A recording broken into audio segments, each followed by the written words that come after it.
Live from downtown Detroit, home of WDIV and Click on Detroit, Local 4 News at noon starts now. Vice President Pence touches down in Metro Detroit. A live look at he is set to make several appearances in Macomb County this afternoon. And the heat and humidity are rising. Temperatures already near 90 degrees. Well, at least they will be at the peak of the day. Just over 80 right now. There's a warning out today as well about the air quality. Plus, Michiganders struggling to get their unemployment benefits, and they are telling lawmakers how frustrating the system has been. We go live as a hearing is underway in Lansing. Thank you so much for joining us this noon, everybody. I'm Rhonda Walker, and we do begin here at noon with breaking news from the Supreme Court and a big win for Dreamers. The High Court rejected President Trump's effort to end the DACA program. That means that the 650,000 young immigrants are still protected from being deported and are authorized to work in the United States. The justices rejected the administration's argument that the 80-year-old program is illegal. They say that the Trump administration did not pursue the end of the program properly. DACA covers people who have been in the United States since they were children and are in the country illegally. Justices say that the Department of Justice can challenge the program again.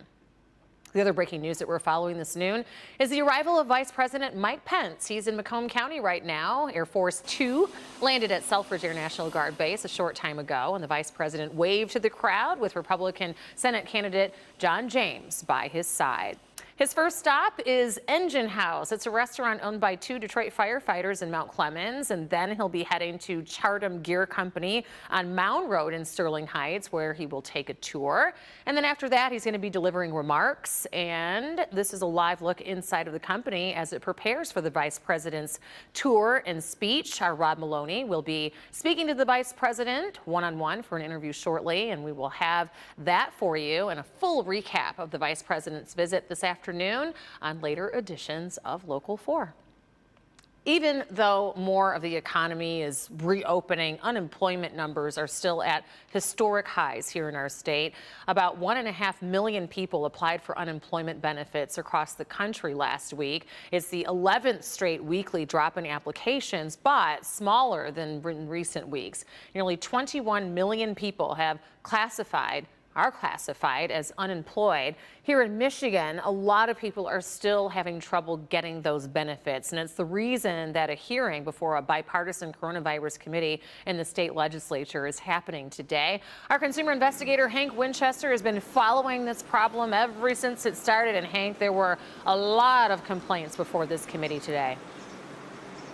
Rhonda, there absolutely were, and justifiably so. It has been an incredibly frustrating process for thousands of Michiganders. Take a look at some videos. I kind of talk you through it. As you know, more than 1 million people have tried to file for unemployment. Some have been successful, but thousands have either had issues logging on, calling, or now many have been tied up by identity theft issues, and as a result, their accounts have been locked. We had an opportunity to hear from real people, Michiganders, business owners, who are upset with the process in Lansing today. Take a listen. Give me 2 minutes. Explain to me. Talk to me. It shouldn't be this hard. It should be, yes, it might take a day or 2 or 3 or 4, but not 16. At the very least, leave me a message, call my office, shoot me an email that says, I will get with you as soon as I can. Somebody will get with you as soon as I can. But like you said, it's been radio silence. I've heard nothing. People are simply angry. They're frustrated with the lack of communication and the opportunity to get the paperwork filed that they need to get filed so they can have these benefits. We're going to look at that tonight at 5 o'clock. And then at 6, we're going to take a look at why unemployment offices across the state of Michigan are still closed. Secretary of State branches are open. Most of the state now open, but these offices remain closed. And tonight, we're learning why. We'll have that for you tonight at 5 and 6 o'clock. For now, Rhonda, back to you. All right. We'll see you then. Later today on Local 4 News tonight at 5 and 6. Thank you, Hank. Well, you can't see it from the sunny shot, but we have an air quality alert out today, and it continues as temperatures are really heating up. We're going to get close to that 90-degree mark and in the 90s. Andrew's covering Brandon today in the Weather Center with a look at our forecast. And how steamy is it getting so far? Well, so far, as you mentioned, Rhonda, it is above 80 degrees, and you're right. We've got the sunshine that's out, and we have temperatures that will rise into the middle, even upper 80s, a little bit higher than yesterday. But because of the light winds and the high heat, that makes a deadly combination, or a harmful combination, I should say, because of air quality. Air pollution levels will continue to rise as we go into the afternoon, so air quality alert is up, also known as an ozone action day for Detroit and most of southeast Michigan. You're looking live right now at downtown Detroit, 81 degrees currently. Visibility is at 10 miles. Visibility is looking good, but it's already 80 or more in many communities. Grosse Ile's at 80, 81 for our friends in Ann Arbor, 84 already in Flint. So later today in your backyard forecast, whatever your plans are, 87 for a high, 87 to 88 for a high, but because of the air quality alert, do what you can to keep those air pollution levels down. Go ahead and try to carpool or use public transportation like the bus if you can. Refuel after dark, and you can take a break from mowing the lawn. That allows fewer constituents, that is, to get into the atmosphere, any more pollutants to get into the atmosphere. We'll talk more about tomorrow's forecast, your Father's Day weekend forecast, and higher heat in a minute. All right, Andrew, thank you. The former Atlanta police officer accused in the death of Rayshard Brooks must turn himself in to officials by 6 o'clock today. Garrett Rolfe faces nearly a dozen charges, including felony murder. As Blaine Alexander reports, we are getting to hear from Brooks himself. It's a just-released interview from some time ago. We're hearing for the first time this newly released interview with Rayshard Brooks from earlier this year, speaking with the organization Reconnect about his previous experience being incarcerated. Look at us as individuals. We do have lives, it's just a mistake we made, and, not just do us as if we are animals. It comes as prosecutors allege the police officer who shot him did not render aid for more than 2 minutes. What we discovered is during the 2 minutes and 12 seconds that Officer Rolfe actually kicked Mr. Brooks while he laid on the ground, while he was there fighting for his life. The other officer, Officer Brosnan, actually stood on Mr. Brooks's shoulders while he was there struggling for his life. Both officers are facing criminal charges. Former Officer Garrett Rolfe, who was terminated, is facing 11 charges, including the most serious, felony murder.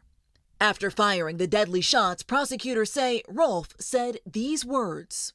The utterance made by Officer Rolfe was, "I got him." The second officer, Devin Brosnan, facing charges of aggravated assault and oath violation. Now today, Brooks' widow, Tamika Miller, spoke with Savannah earlier this morning. It's just very emotional. Father's Day is coming up, and all I can keep thinking about is my husband won't be here.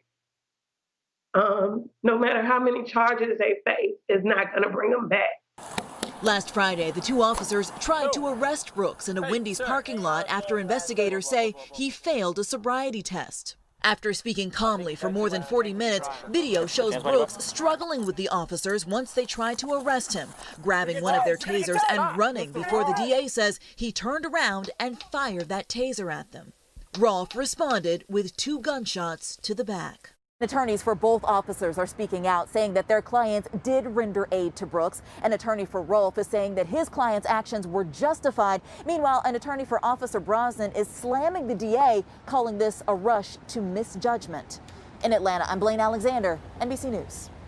Blaine, thank you. They are being called the super spreaders. We're talking about the spots that experts fear you are most likely to get the coronavirus, as parts of the country are seeing a rise in cases. And what the pilot said right before the helicopter carrying Kobe Bryant crashed. It is shedding new light on what contributed to the tragedy.